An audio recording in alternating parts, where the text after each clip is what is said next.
مرکزی حکومت کافی زیادہ سنجیدہ ہو گئی ہے، جہاں مختلف وزراء اور ٹیمیں اس وقت لداخ کا دورہ کر رہی ہے، وہیں پر مائنورٹی منسٹری یعنی منسٹری فار مائنورٹی افیئرز بھی کافی زیادہ تیزی کے ساتھ اس بار مشن لداخ پر آ چکی ہے، اور لداخ کے اندر جہاں مختلف ڈیولپمنٹل پروجیکٹوں کو جائزہ لیا جا رہا ہے، وہیں پر خبر یہ بھی ہے ایک علیحدہ وقف کونسل کا اعلان لداخ کے لیے بہت جلد کیا جا سکتا ہے۔ وقف کونسل کی چیئرپرسن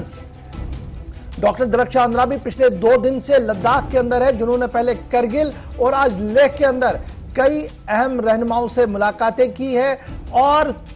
ترقی اور دیگر معاملے یعنی مائنورٹیز کو لے کر جو ایشوز ہیں ان کو لے کر کس طریقے سے حل کیا جا سکتا ہے اور اساسوں کی حفاظت کیسے کی جائے، اس پر آج بھی تبادلہ خیال ہوا ہے۔ سیدھے لداخ چلیں گے جہاں سے لیہ سے ہمارے ساتھ ڈاکٹر درخشان اندرا صاحبہ اس وقت جوائن کر چکے ہیں۔ بہت بہت شکریہ ڈاکٹر صاحبہ جوائن کرنے کے لیے۔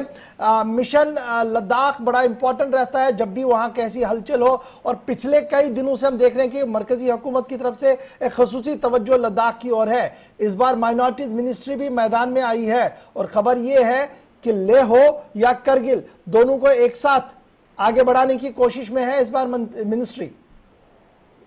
بالکل صحیح گوہر صاحب آپ فرما رہے ہیں۔ ہم 23 سے لداخ کے دورے پہ ہیں، لیہ سے ہم کرگل چلے گئے، اور آج کا جو ہمارا مشن ہے کہ جیسے منسٹری آف مائنورٹی کے بہت ساری سکیمز ہیں، اسکیمز کو زمینی سطح پہ لانا ہے، اور ان اسکیموں سے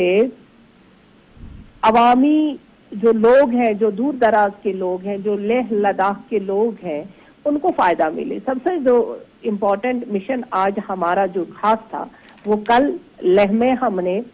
دیکھا کہ یو پی ایس سی کے جو ایگزامینیشن ہوتے ہیں پورے ہندوستان بھر میں، اس میں لیہ لداخ کے بچے کیسے پیچھے رہ سکتے ہیں۔ یہاں پہ کرگل میں ہم جب گئے، وہاں پہ ہم نے بہت ساری جگہوں پہ انسپیکشن کیا، یونیورسٹی بھی گئے، بہت پرائیویٹ انسٹیٹیوشن جو چلاتے ہیں اس مشن کو کوچنگ دے دیتے ہیں، وہاں پہ ہم نے انسپیکشن کیا۔ تو ہم بہتر سے بہتر فیسلٹیز دینا چاہتے ہیں آج کے اسٹوڈنٹ کو، کیونکہ کووڈ کی وجہ سے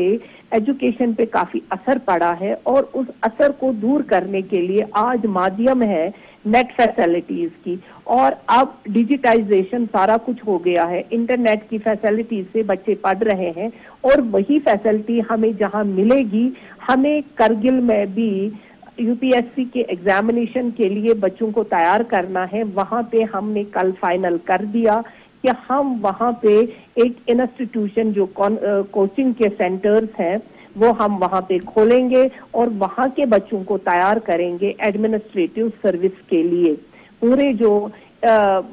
ہندوستان بھر میں ہم نے 10 ایسے انسٹیٹیوشنز کو تیار کیا ہے جہاں سے ہمارے مائنورٹی کے بچے آج کل سول سروسز کے لیے تیار ہو کے ایگزام میں بیٹھ کے اور ملک کی خدمت کے لیے اب وہ تیار ہے، چاہے وہ آئی پی ایس ہے، آئی ایس ہے۔ اور رہی بات لیہ لداخ، میں ذرا ضمناً ایک چیز جاننا چاہوں گا، آپ نے کہا کہ لداخ کے لیے جی خصوصی تربیتی کلاس جو ہے وہ کھولے جائیں گے، کوچنگ سینٹر کھولے جائیں گے، تاکہ بچے جو ہیں کم کلیل فیس کے تحت وہاں پر آ کے تعلیم حاصل کریں اور بعد میں امتحانات میں آئیں۔ کیا اس طریقے کا کوئی مشن جموں کشمیر کے لیے بھی ہاتھ میں ہے؟ کیا وہاں پر اس طریقے کا کوئی چلے گا؟ کیونکہ وہاں پر جب ہم دیکھتے ہیں بڑے انسٹیٹیوشنز ہیں، لیکن ہو سکتا ہے کہ غریب کے پاس اتنا پیسہ نہ ہو کہ وہ وہاں تک جا پائے۔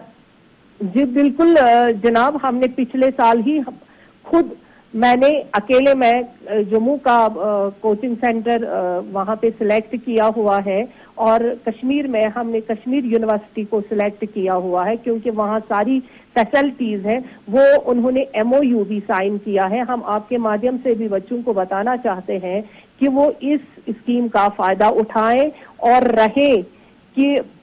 ہمیں کیسے آگے بڑھنا ہے۔ وہاں ہم نے پورا کر دیا ہے، اب رہا تھا صرف ہمارا کرگل اور لداخ، یہ پریورٹی پہ ہے، اور جموں کشمیر تو سارا ہی پریورٹی پہ ہمیشہ رہا ہے، اور وہاں پہ already M O U sign ہو گیا ہے، وہاں پہ ہم نے دے دیا ہے۔ اب کرگل کا کل فائنل ہو گیا، آج لداخ کا فائنل ہو گیا۔ ہم ایل جی صاحب سے ملے، ایل جی صاحب سے ساری باتیں کی، ان کو میمورینڈم بھی پیش کیا، اور ان سے